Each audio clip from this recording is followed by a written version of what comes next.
창세기 22장 다 찾으신 줄 알고 한 절씩 교독으로 읽겠습니다. 그 일 후에 하나님이 아브라함을 시험하시려고 그를 부르시되 아브라함아 하시니 그가 가로되 내가 여기 있나이다.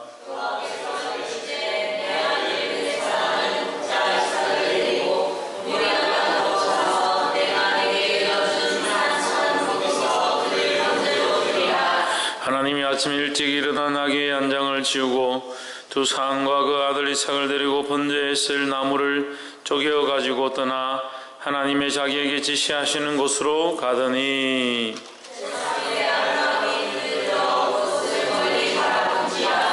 이 아브라함이 사안에게 이르되 이는 나귀와 함께 여기서 기다리라. 내가 아이와 함께 저기 가서 경배하고 너희에게로 돌아오리라 하고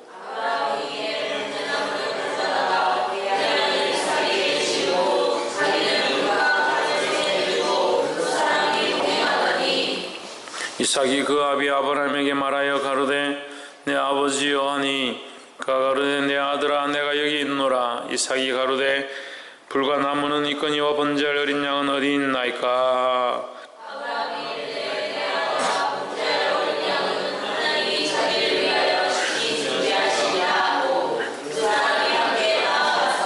하나님이 그에게 지시하신 곳에 이른지라. 이 아브라함이 그곳에 단을 쌓고 나무를 벌려놓고 그 아들 이삭을 결박하여 단 나무 위에 놓고 여호와의 사자가 하늘에서부터 그를 불러 가라사대 아브라함아 아브라함아 하시는지라. 아브라함이 가로되 내가 여기 있나이다 하매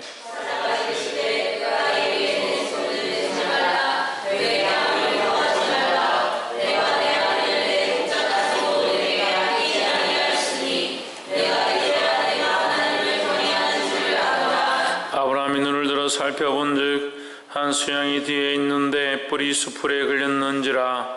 아브라함이 가서 그 수양을 가져다가 아들을 대신하여 번제로 드렸더라.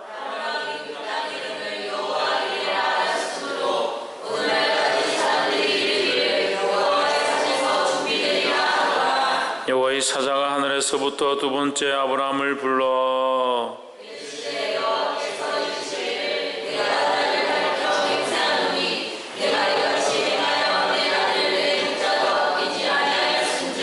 내가 네게 큰 복을 주고 내 씨로 크게 성하여 하늘의 별과 같고 바닷가의 모래와 같게 하리니 내 씨가 그 대적의 문을 얻으리라.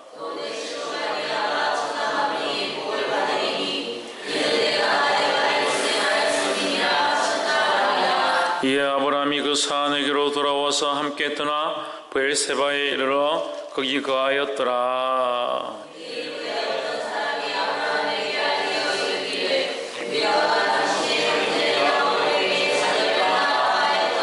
그 마달 아들은 우스요 우스의 동생은 부스와 아람의 아비 그무엘과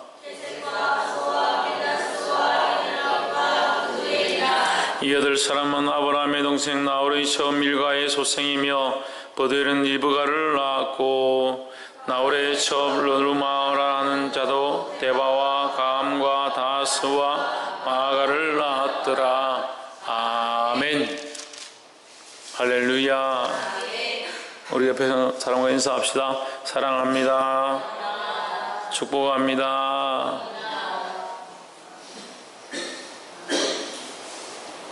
할렐루야. testing 하시면 뒤에서 혼자서 뭐 사랑합니다 옆에 보고 아무도 없는데 좀 앞에 오면 되지.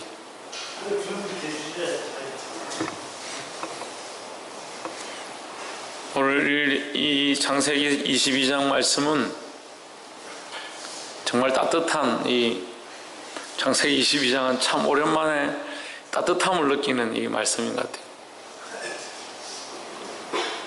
이 하나님 은혜가 저와 여러분 안에 있기를 주의 이름으로 축원합니다.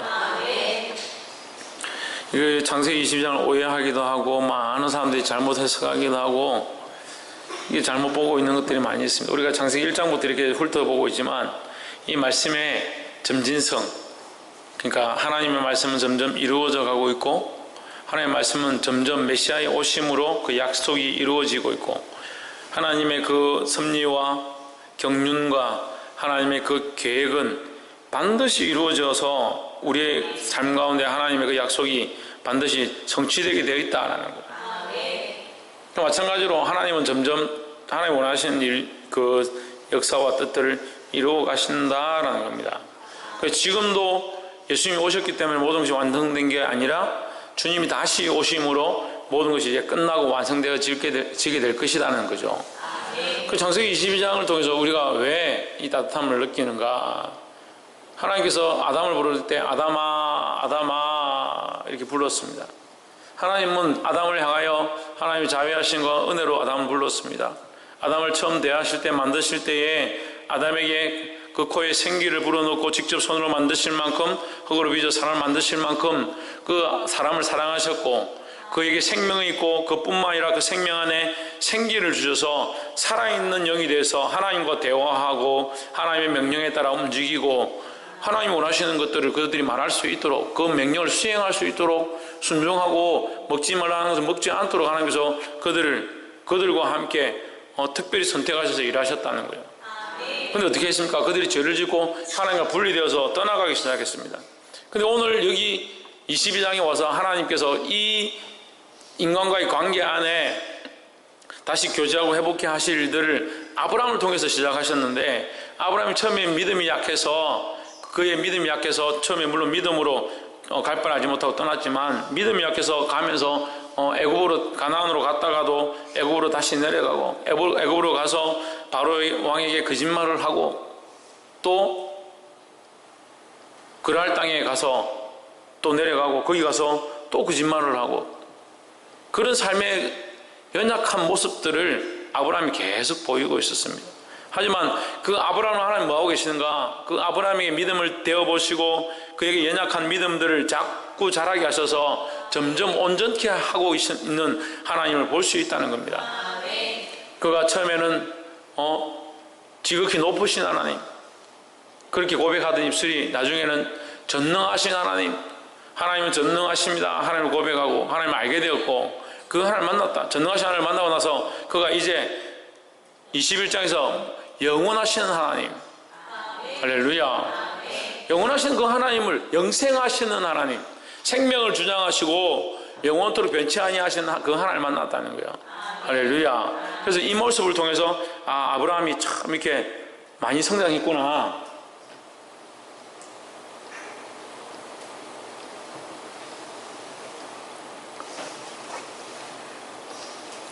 많이 성장했구나 하는 것을 알게 되었습니다. 할렐루야. 우리도 이 하나님 앞에 자라가고 하나님 원하시는 사람이 되기를 주의 이름으로 축원합니다. 22장 1절에 그 일 후에 하나님이 아브라함을 시험하시려고 그를 부르시되 아브라함아 하시니 그가 가로되 내가 여기 있나이다 했습니다. 그 일 후는 뭡니까? 그 일 후는 아브라함이 영생하신 하나님의 이름을 부른 후에 라는 거예요. 하나님을 영생하신 하나님이다, 영원하신 하나님이다 부르고 난 후에라는 거예요. 할렐루야. 그 아브라함이 하나님을 영생하신 하나님으로 알고 난 뒤에 이 영생하신 하나님은 뭐냐? 생명을 주관하시는 하나님이다. 그래서 지금 22장에 와서 아브라함은 하나님께서 생명을 주장하시고 그 생명을 주장하시는 하나님이 경수가 끊겨서 생명을 낳을 수 없는 몸에서 생명을 낳게 하셨구나, 그 약속을 이루시는 하나님이시고 능치 못함이 없구나, 그 하나님을 알게 된 거예요. 그 알고 그 하나님을 믿고 그 믿음이 있는 그 생명을 주관하시는 그 하나님을 믿게 된 그 아브라함에게 하나님께서 시험하셨는데, 왜 시험하셨느냐? 그 생명의 주권자이신 하나님을 아는 그 아브라함이 이 시험을 이기게 되면 어떻게 되겠습니까? 이 생명에 대해서 더 담대하고 승리하는 삶을 살 수 있다. 더 나아가면요, 아브라함이 이미 하나님은 생명의 주권자이심을 알고 있었다는 거죠. 그러면 생명의 주권자이심을 아는 믿음을 가졌다는 것은 그가 충분히 이 생명에 대한 문제를 이길 수 있는 자가 되었다라는 것을 하나님 알고 계셨다는 겁니다. 그걸 다시 뒤집어서 얘기하면 하나님은 이 시험을 아브라함이 이길 수 있다는 것을 알고 있었다는 거죠. 우리가 시험을 당할 때 이 시험을 어떻게 이기겠는가, 이 문제를 어떻게 이기겠는가 생각하지만 하나님은 우리가 이 시험과 이 문제를 이길 수 있는 줄 아신다는 거예요. 할렐루야. 그래서 그 이후에 하나님이 아브라함을 시험하시려고 그를 부르셨다. 자, 그럼 우리가 또 의문점이 생깁니다. 하나님, 그러면 왜 시험하시는가? 하나님, 아브라함이 이 시험을 겪어야 될 이유가 뭡니까? 하나님 왜 아브라함에게 이런 시험을 하십니까? 반대로 우리 삶을 돌아보면 하나님 왜 우리에게 이런 시험을 하십니까? 라고 물을 수가 있죠. 그런데 우리가 욥기서를 통해서 시험에 대한 분명한 잣대를 우리가 배웠습니다. 시험은 하나님 왜 우리에게 주시는가? 사단은 우리를 시험합니다. 시험에 들게 합니다. 하나님도 우리를 시험하십니다. 하지만 하나님이 친히 시험하지 않는다라고 하시는데, 사단은 이 시험, 왜 그럼 하나님은 우리를 시험하지 않는다라고 표현하느냐면, 하나님 우리를 시험하세요. 그렇지만 우리가 가지고 있는 기준의 시험이 아니기 때문에 시험하지 않는다고 하는 건데, 사단은 우리를 시험하죠. 사단은 왜 우리를 시험하겠습니까? 넘어뜨리려고 시험하는 거죠. 그럼 그 시험은 뭡니까? 걸려서 넘어지는 시험이고, 하나님은 우리를 시험하십니다. 하지만 하나님의 시험은 우리를 시험에서 테스트하고자 하는 게 아닙니다. 그렇기 때문에 시험이라고 할 수가 없는 거죠. 하나님 우리에게 복을 더하시기 위해서 준비시키는 거예요. 그 복을 받기 위한 조건을 주시는 거, 조건을 요구하시는 거죠. 그러면 자, 우리가 이것을 좀 더 영적으로 바라보면, 하나님은 우리가 이 시험을 이길 줄 압니다. 이 시험을 이길 줄 압니다. 그럼 뭡니까? 하나님은 이미 우리가 그 그릇이 되는 줄 아는 거죠. 그러면 그 그릇이 되는 줄 아는 자에게 시험을 하시는 건 뭡니까? 이 그릇을 깨고자 하는 게 아니라 이 그릇에 채우기를 원하신다라는 거죠. 하나님이 이 그릇에 채울 줄 우리가 알고, 이 그릇이 충분히 되는 줄 알고, 이 그릇에 채우기를 원하시고, 그 채우기 위한 방법으로 우리를 시험하시는 거예요. 그러니까 이건 뭡니까? 축복의 방편이라는 거죠. 하나님이 우리를 축복하시고 싶으신데, 우리에게 은혜를 더하고 싶으신데, 우리가 이것이 준비되어지면 하나님이 여기에 하나님이 축복을 하실 수 있는 거, 이 축복 볼 수 있는 거죠. 그 축복을 주기 위한 방편, 주기 위한 방법으로 우리를 시험하시는 거예요. 할렐루야. 그러니까 이것이 축복입니까? 은혜입니까? 축복입니까? 은혜입니까? 축복이고 은혜죠. 할렐루야. 별로 기분이 안 좋은가 본데 저는 정말 기분이 좋습니다. 오늘 창세기 22장 말씀을 듣는데 얼마나 기분이 좋은지. 그런데 여러분, 아브라함이 처음에 갈 바를 알지 못하고 나왔을 때에 그 가나안 땅에 와서 기근이 있고 어려운데, 그때에 아브라함에게 하나님께서 시험하셨으면 됐겠냐는 거죠. 아브라함이 자식을 드렸겠냐는 거예요. 그러니까 자식을 받아도 아브라함이 하나님의 그런 은혜를 몰랐을 거고, 아브라함이 정말 다 끊어지고 할 수 없구나, 다른 방법을 쓰고 인간적인 그런 것들 다 해도 안 되는구나, 그걸 깨닫고 나서 하나님이 그에게 자녀를 주시는 거예요. 그러니까 하나님께서 이렇게 허락하시는 건 다 때가 있고, 이 때가 완전한 때다는 거예요. 하나님의 계획 안에 사로잡혀서 하나님 원하시는 삶을 살아가야 합니다. 할렐루야. 그러니까 우리가 원하는 대로 요구해서 받는다고 그게 좋은 게 아니라, 하나님이 원하시는 대로 하나님의 인도하심 앞에 쓰임받는 저와 여러분 되기를 주 이름으로 축원합니다. 그 준비되어진 아브라함에게 그 자식을 주셨습니다. 이 자식을 줌으로 인해서 아브라함이 이 생명이 하나님께로부터 왔음을 확신하게 되었죠. 확신해서 그가 뭐라고 합니까? 영생하신 하나님이다 라고 해요. 할렐루야. 그 생명의 주권이 하나님께 있고, 그 하나님께서 이것을 하신다라는 고백들을 하게 된, 그만큼 자라가게 된 거죠.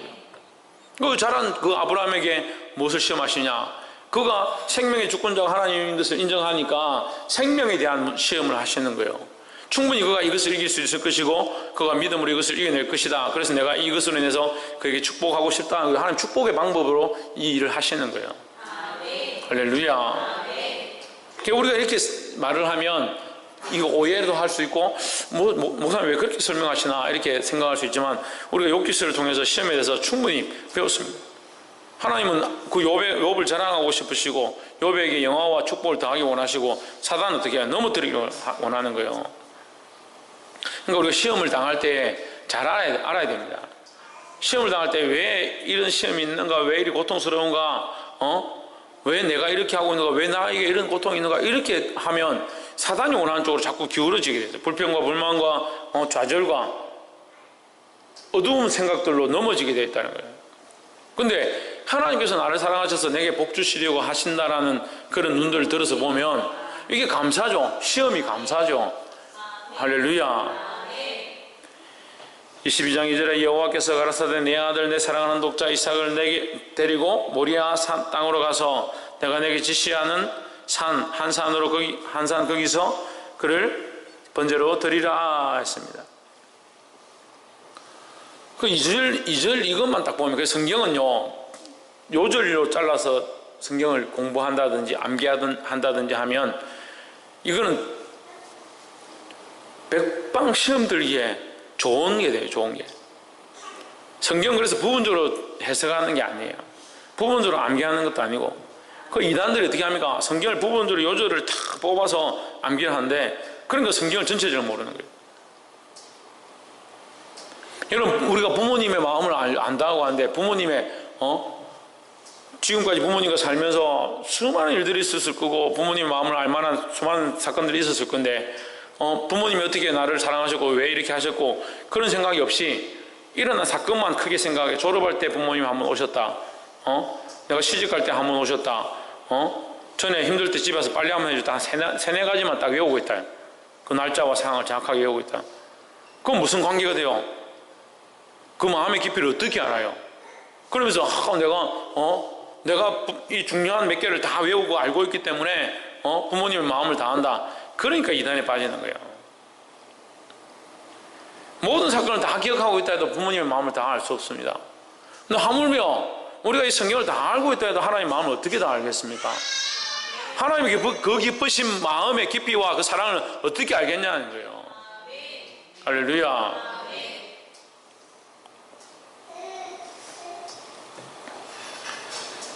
그래서 22장 2절 이것만 딱 보면요 우리가 가정이 여기는 하나님께서 가정이 여기는 이방 신을 섬기는 자와 다를 게 없어요.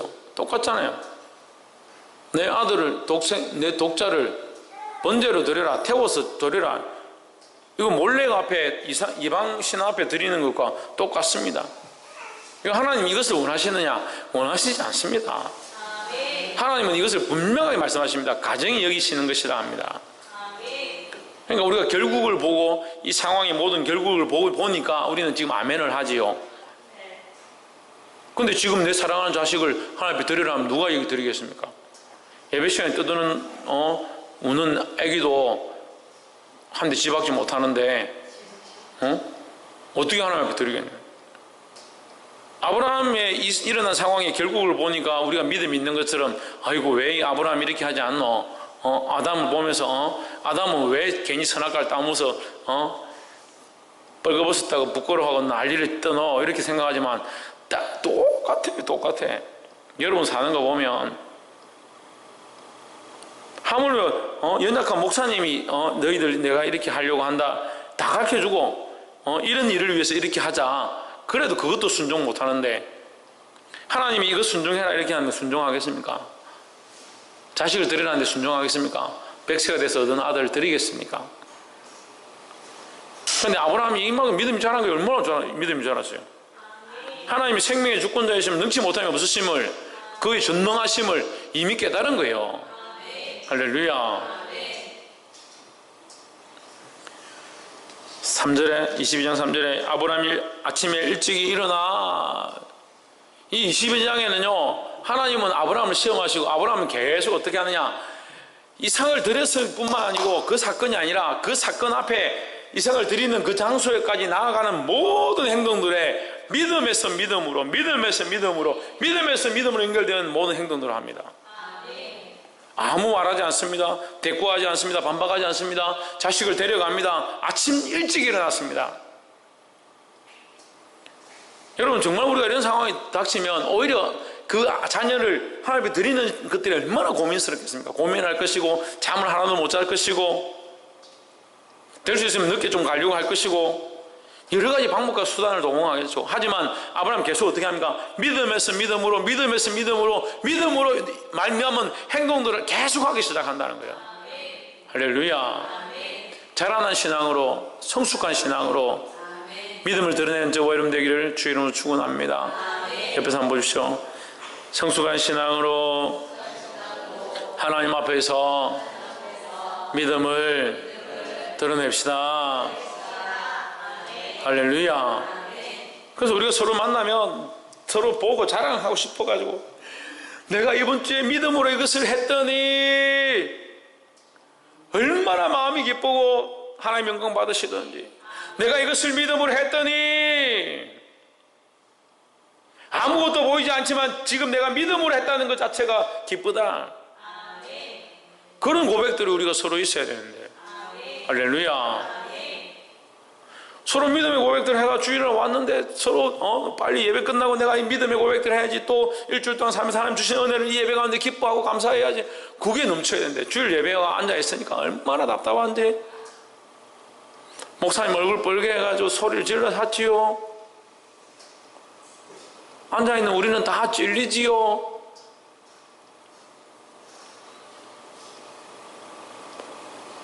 목사님은 계속 믿음으로 살아라 하지요. 듣는 우리는 도대체 내가 믿음이 어디 가봤는지 아직도 못 찾겠죠. 믿음에서 믿음의 열매를 낳고 믿음으로 우리 행실이 드러나고. 할렐루야. 그리고 창세기와 히브리서와 야고보서와 사도행전을 하고 있지만 다 연결돼. 하나님 앞에 이 믿음을 가지고 사도 바울은 어디까지 갑니까? 유랑굴로 풍랑 속에 들어가고 쇠사슬 묶여있는 배를 타고 죽을 수밖에 없는 자리까지 가서, 거기 가서도 뭐합니까? 목숨이 달랑달랑 하지만 거기에서 복음을 전하는 거예요. 믿음으로 자기 목숨을 하나도 두려워하지 않습니다. 할렐루야. 아브라함은 믿음으로 자식을 하나님 앞에 드리는 것들을 두려워하지 않습니다. 믿음에서 난 행동들을 계속합니다. 사랑하는 성도 여러분, 믿음으로 하나님 앞에 인정함 받는 저와 여러분 되기를 주의 이름으로 축원합니다.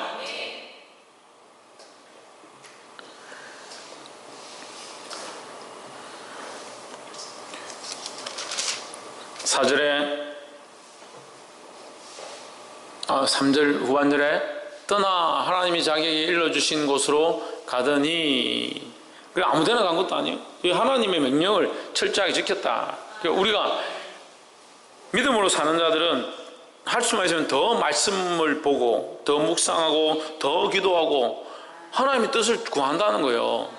할렐루야.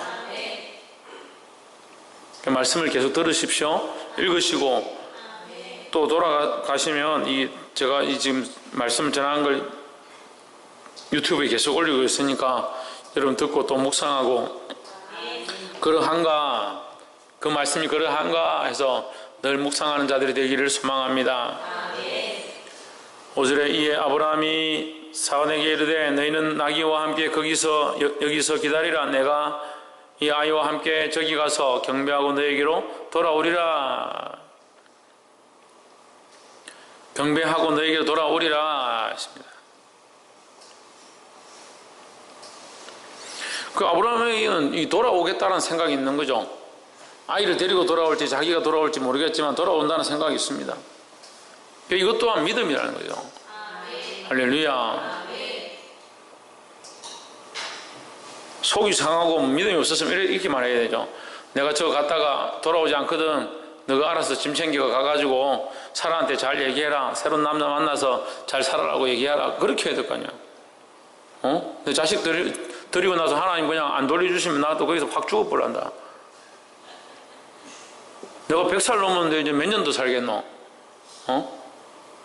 지금 대략 봐서 그 아이가 보통 이 신학자들이 13세로 봅니다. 자녀 이삭이 13세 정도 되었을 때 그렇게 봅니다.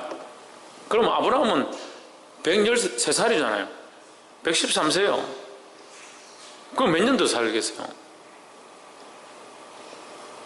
하나님 주신 생명 가지고 하나님께 드렸는데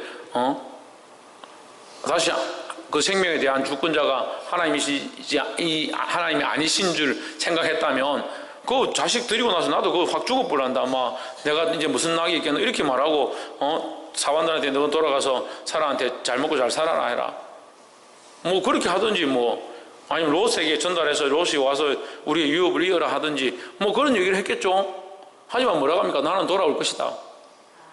돌아올 것이다. 왜 돌아온다고 했습니까? 하나님을 믿었으니까. 하나님께서 어떻게 하시든 그가 이루실 것들을 믿는 겁니다. 하나님의 뜻대로 선하게 이루실 줄을 믿는 믿음을 가진 거예요. 할렐루야. 이삭이 비록 죽게 되든 아니면 다른 독자를 주시든 하나님 다른 방법을 허락하시든 그 하나님이 하실 것이고 나는 뭐 하겠다? 나는 믿음을 가졌으니 이 믿음대로 순종하겠다는 거예요. 그럼 우리가 할 일은 뭐예요? 말씀에 순종하는 거예요. 뭐가 옳으니 뭐가 그러니 하나님 왜 이렇게 하시니 왜 저렇게 하시니 그렇게 할 게 아니라 우리는 뭐예요? 믿음이 있다면 하나님 말씀 앞에 하나님 앞에서 순종하기를 힘쓰는 거예요. 그것이 성도의 모습이에요. 예수 그리스도의 좋은 군사로 부름을 받은 자는 그 사사로운 삶에 매이지 않는다고 했습니다. 근데 전부 자기 삶에 자기 사생활에 매여가지고 어떻게 하면 내 자식을 기쁘게 할까? 어떻게 하면 내 남편을 기쁘게 할까? 어떻게 하면 내 가족을 기쁘게 할까? 이것은 다 이방 사람들이 구하는 것이다 했습니다. 우리는 어떻게 해야 합니까? 어떻게 하면 주를 기쁘시게 할까? 할렐루야. 그리스도의 좋은 군사가 되어서 오늘날 이 복음과 이 말씀을 위해 싸우는 저와 여러분 되기를 주의 이름으로 축원합니다.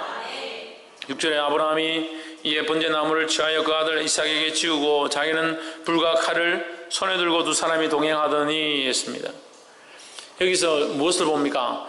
예수 그리스도의 모습을 봅니다. 자기가 죽어야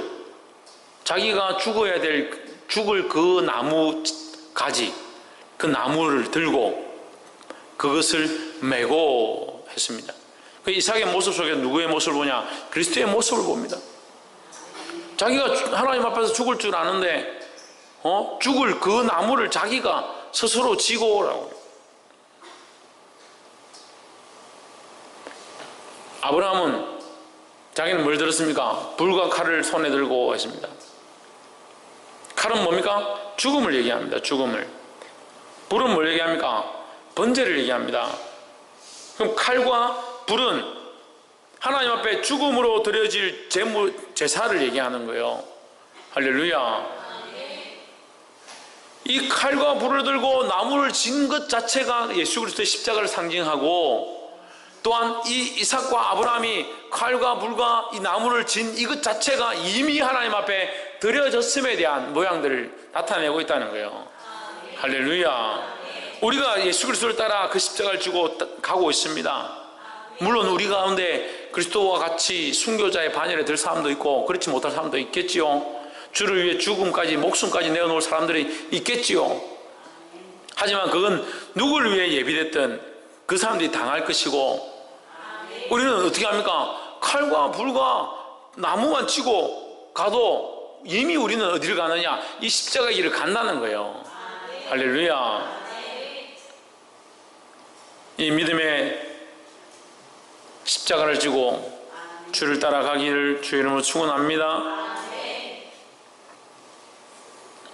7절에 이삭이 그 아비 아브라함에게 말하되 가로되 내 아버지여 하니 그가 가로되 내 아들아 내가 여기 있노라. 이삭이 가로되 불과 나무는 있거니와 번제할 어린 양은 어디 있나이까 했습니다. 뭘 묻습니까? 번제할 어린 양을 찾습니다. 8절에 아브라함이 가로되 아들아 번제할 어린 양은 하나님이 자기를 위하여 주친히 준비하시리라. 아브라함은 뭐라고 얘기해요? 하나님이 준비하신다고 하는 거예요.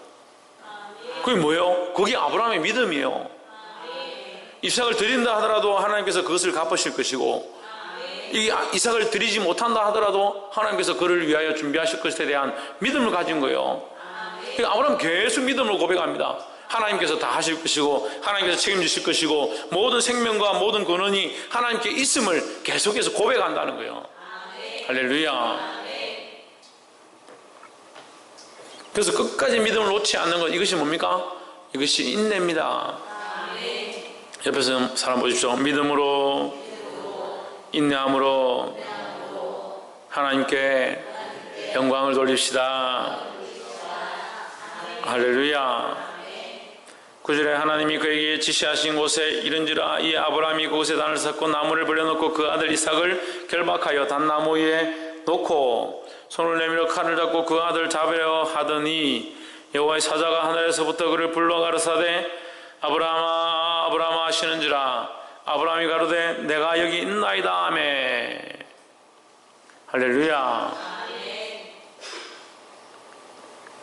12절 사자가 가로사대 그 아이에게 내 손을 대지 말라 아무 일도 그에게 하지 말라 내가 내 아들 내 목자로도 내게 아끼지 아니하였으니 내가 이제야 내가 하나님을 경외하는 줄을 아노라 했습니다.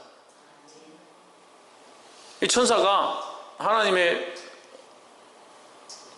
말씀을 가지고 이 아브라함에게 얘기하는데 네가 이제 나를 경외하는 줄 아노라. 할렐루야. 하나님을 경외하고 하나님 두려워하고 하나님 가장 사랑하는 자의 모습이 뭐냐? 내게 주신 것이 다 하나님의 것임을 아는 겁니다. 그러니까 아브라함이 이것을 아니까 하나님 앞에 그것을 드린 거예요. 13절에 아브라함이 눈을 들어 살펴본즉 한 수양이 뒤에 있는데 뿔이 수풀에 걸렸는지라 아브라함이 가서 그 수양을 가져다가 아들을 대신하여 번제로 드렸더라 했습니다.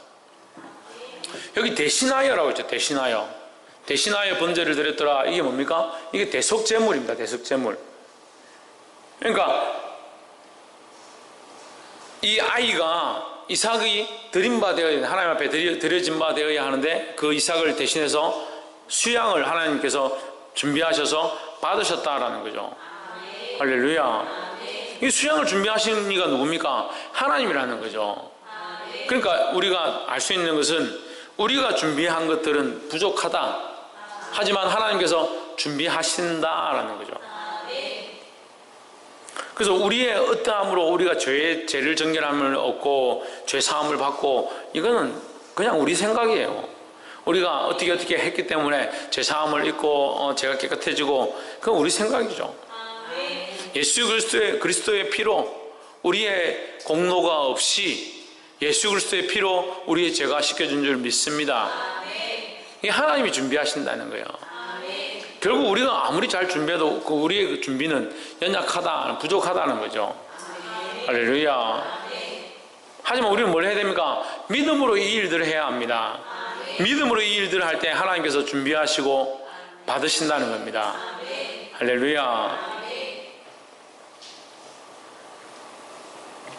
말씀을 맺겠습니다. 14절에 아브라함이 그 땅 이름을 여호와 이레라 하였으므로 오늘날까지 사람들이 이르기를 여호와의 산에서 준비되리라 하더라 했습니다. 여호와 이레의 뜻이 뭐냐?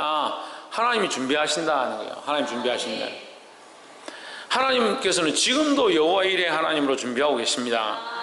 왜 하나님 준비하십니까? 우리의 준비는 연약하고 우리는 앞을 볼 수 없는 자다는 거예요. 이 세상이 어떻게 될지, 이 결말이 어떻게 될지, 이 시대가 어떻게 될지 우리가 다 알 수 없는 존재들이에요. 그러니까 우리가 앞을 볼 수 없으니까 우리가 아무리 잘 준비한다 하더라도 그것은 완전할 수가 없다는 거죠. 그래서 하나님이 준비하셔야만 온전하다는 겁니다. 그럼 하나님 그 준비하신 것을 우리는 어떻게 볼 수 있느냐? 믿음으로 볼 수가 있죠. 그 준비하신 것을 우리가 받을 수 있습니다. 어떻게 받습니까? 믿음으로 받습니다.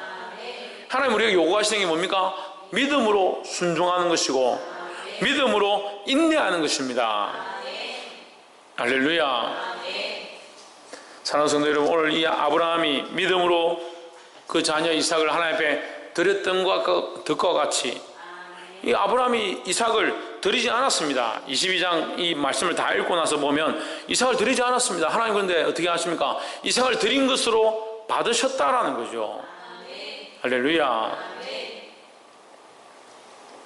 그래서 우리의 공로가 아니라 우리는 다 부족하지만 우리가 이 믿음으로 하나님 앞에 순종해서 이것을 행할 때 하나님이 이것을 인정해 주신다는 거예요. 이 인정함을 받고 하나님 주시는 놀라운 축복 가운데 살게 되기를 주의 이름으로 축원합니다. 기도하겠습니다. 이제 함께 통성을 기도합니다.